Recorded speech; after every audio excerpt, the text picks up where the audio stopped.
Hi, I'm Emily Hugenbruch from IBM, and I'm here to talk to you about big iron clouds. So hopefully you've had a chance to go down to the marketplace floor and to see the actual mainframe that we brought with us. It's just one of the little baby ones, so it's not a full-grown one yet. We call it a rock hopper because it's a smaller penguin. I definitely encourage you to go down, look at it. You can even kick it and rock it back and forth because we actually do earthquake testing on our mainframes. So yeah, I dare you to try to knock it over and see if it still runs. Don't tell the guy down there by the mainframe that I told you to knock it over, though. He'll get kind of upset about that. But on the mainframe, I work for the ZVM operating system, and our team does actual OpenStack support for the ZVM operating system. So I always like to start off with this picture, which shows our kind of stack of software support for OpenStack. So all of our OpenStack support runs in an appliance, which runs in an ID called XCAT. And so this includes the OpenStack support, the controller, the compute node. So we have a couple different drivers for ZVM. We have a Nova driver, a Neutron driver, and just new is a Ceilometer driver. Then underneath that is XCAT, which is the Extreme Cloud Administration Toolkit. So that's what our plugins actually talk to. XCAT then talks to what we call in ZVM the system management APIs, which do the actual talking to the hypervisor and the directory manager and all of that good stuff.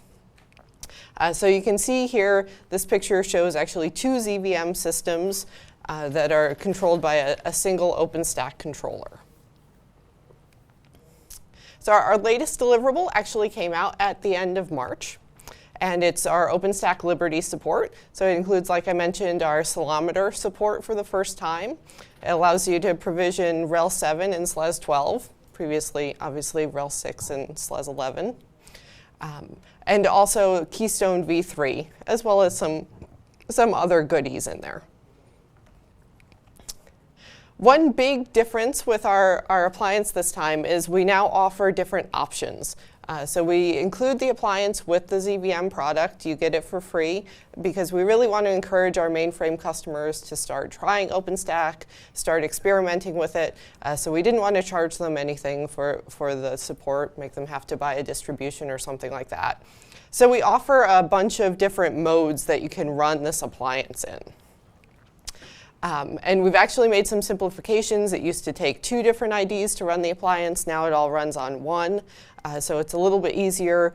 We have a single service stream, whether you're running just the Extreme Cloud Administration Toolkit or also our OpenStack support in the appliance.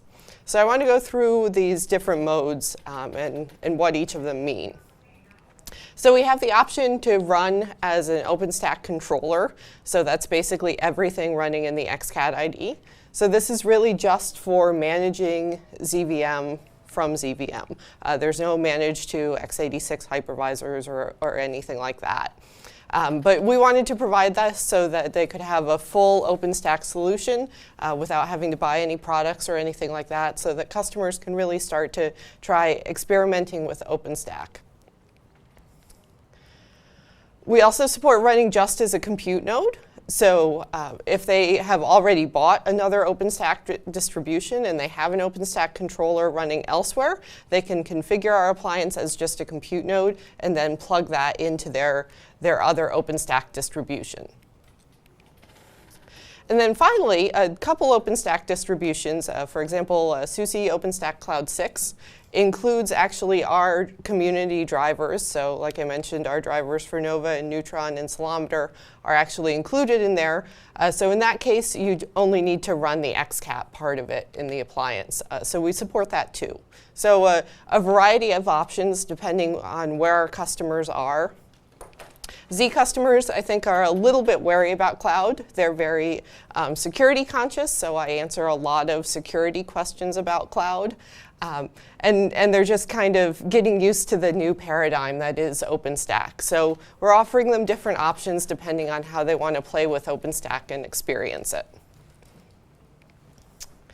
So this Liberty release that we came out with at the end of last month is actually the first release of our appliance that's not part of the IBM Cloud Manager with OpenStack product.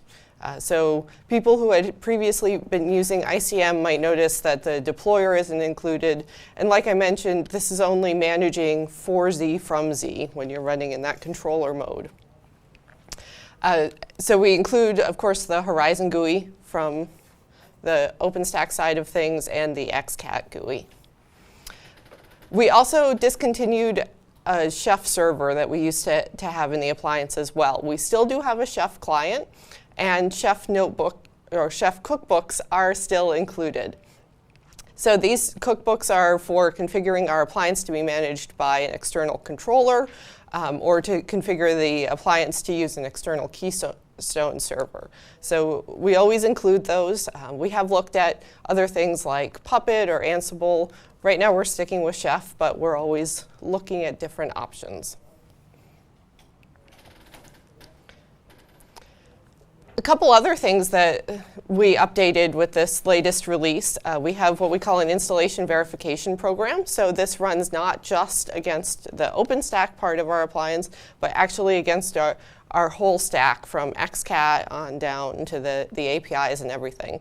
And this is really to help make this installation of OpenStack easier for our customers. We know that the shift to the OpenStack paradigm is a big one, and so we're trying to make it as easy to set up as possible, and then we have this program that actually checks all of your config files and makes sure that they really match and make sure that you didn't accidentally put in the wrong IP address or something like that, and you're missing some connectivity. So it's a verification program not just for after you've installed, but also if you run into any kind of a problem, it can help you do some debug as well. We also offer migration tools, so you can migrate from our previous version, which was running Juno. And it's just really a few pre-migration scripts that you have to run, and then when you install Liberty, all of the post-migration gets done automatically. So it's really quite an easy upgrade. One other thing I want to mention is that we've spent a lot of time working on our CI system. So we have a goal right now with our Nova and Neutron and Ceilometer drivers to eventually get them accepted upstream. And so we have been working on a CI system. We're currently listening on the Nova project. We're not yet voting, but we have been listening for a little while and running the tests and working through the CI system. One really exciting thing that's happened with our OpenStack support is that it's actually the underpinnings for the LinuxONE developer cloud. So this is anybody who wants to can go out to this website and request an ID, and you'll get your very own Linux on Z that you can play around with. I think it's like a 90-day free trial. Currently, they're running on our OpenStack Juno support, but they are in the process of migrating. Like I said, our Liberty support just came out 1 month ago. It supports Red Hat, SLES, or I hear very soon Ubuntu, which brings me into my next slide. The company kind of makes me talk about other company things that are going on. It's part of the work release program that gets me down here from the prison that is upstate New York winters. But this is going to actually be a really great session happening in like an hour and a half here. LinuxONE, Ubuntu, and OpenStack, and it's happening just a couple steps away in room 18. So we have a lot going on with OpenStack and ZVM, always working on our drivers. Our drivers are out there and available. They were in StackForge, and when everything switched over to being in the OpenStack namespace, our drivers switched over as well. So you can go out there. We encourage people to look at them, comment on them, open bugs on them. We'd love to get more feedback on our drivers. We're working on them in the open because we want to be open about it, and we want to drive to getting in tree. So we appreciate anything you have to say about them, and really looking forward to working more with the community and doing more exciting things with the ZVM and OpenStack. So any questions? Awesome. Well, thank you guys very much. I hope you have a great summit.